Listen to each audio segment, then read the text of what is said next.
با درود و عرض ادب خدمت اعضای محترم کانال. یه روز دیگه اومدیم با معرفی یکی دیگه از قسمت‌های شهر سینیز. امیدوارم که خوشتون بیاد و راضی باشین. آقا امروز اومدیم تو قسمتی که تقریبا میشه بهش گفت اینجا قبرستان شهر سینیز بوده. حالا تمدن رو تمدن شده، قبرستان هم سینیزیا بوده، هم یهودیا بوده، هم آتش پرستا بوده و هم مسلمونا، یعنی تمدن رو تمدن شده. اگه بخواید دقت کنید الان اینجا رو حفاری کردن. اگه بخواید دقت کنید بعضی قبرها مثلا اسلامیان، بعضی هاشون نه چیزن برعکس اسلامیان، مثلا نه شمالی رونن به قول خودمون. یکی از نمونه قبرهایی که حفاری کردن بعد الان نمیدونم چیزی هم اینجا در آوردن یا نه. دوستان مثلا دقت کنید الان این تپه میبینید، این تپه الان یه قبرشه، بعد این مثلا این طرفیه افقی، حالا این به این توجه کنید، این عمودیه. حالا نمیدونم تو فیلم دقیق پیداست یا نه. مثلا ما میریم الان جلوتر از بقیه هم میگیریم، نگاه کنید از اون تپه تا آخر اون تپه همش خودشن.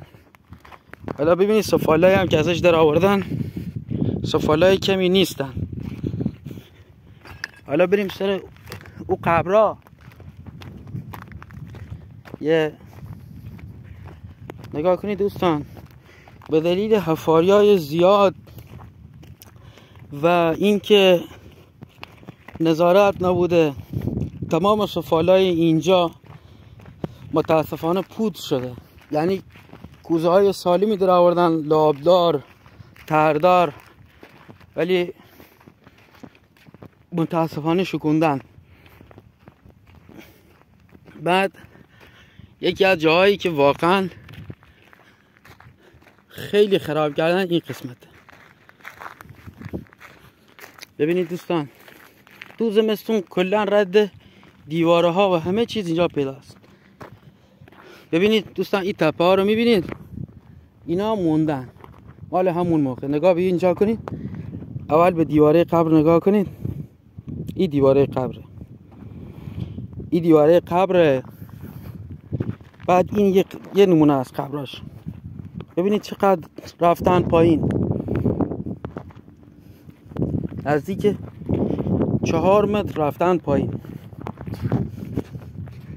ببینید این دیواره کناریش بوده، بعد چند تا کنار هم همین جوری هستن.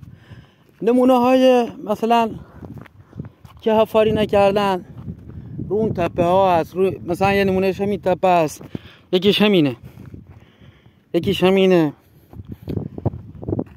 نگاه کنید. یکیش مثلا اینه، همین، یکیش اینه، حالا نمیدونم تو فیلم پیداست یا نه.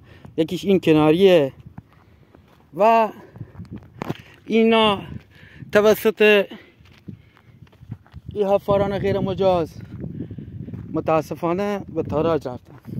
کنار این قبرها یه ساختمون بسیار بزرگ بوده با دیوار آجری که تقریبا 60-70 سال پیش، زمانی که هنوز آجر اینا تو این منطقه نبوده، بومیای این منطقه برای خونه درست کردن از سنگ استفاده میکردن و متاسفانه تمام سنگ های خونه های این شهر باستانی را در آوردن و باش خونه جدید درست کردن. یعنی شالده های شهر را نابود کردن، زیربناشو. ببینید دوستان از اینجا بیاد تا اینجا، بعد میره تا اینجا. این دیوار دور خونه بوده.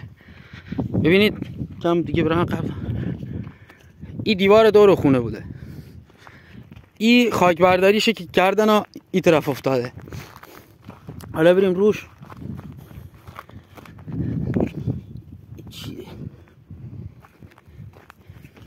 حالا بذاریم بریم روش. نگاه کنید دوستان، ببینید این کلن چه ساختمون بزرگی بوده. بعد کنارش این بوده. این فکر کنم چاه فاضلابی ساختمون بوده. اگه دقت کنید نگاه، از اونجا این دیوار میومده تا اینجا، بعد اینجوری خیلی ساختمون بزرگی بوده. کنارش این چاهه، کنارش این چاهه. دوستان دقت کنین، تقریبا 2000 سال پیش این یه کانال بوده مثل لوله‌های الان خودمون، ولی مربعی افتاده. حالا من عکس پارسالشو دارم، ولی خب الان افتاده. الان نمیدونم مشخصی، الان اونجا سفید، اون سفیده.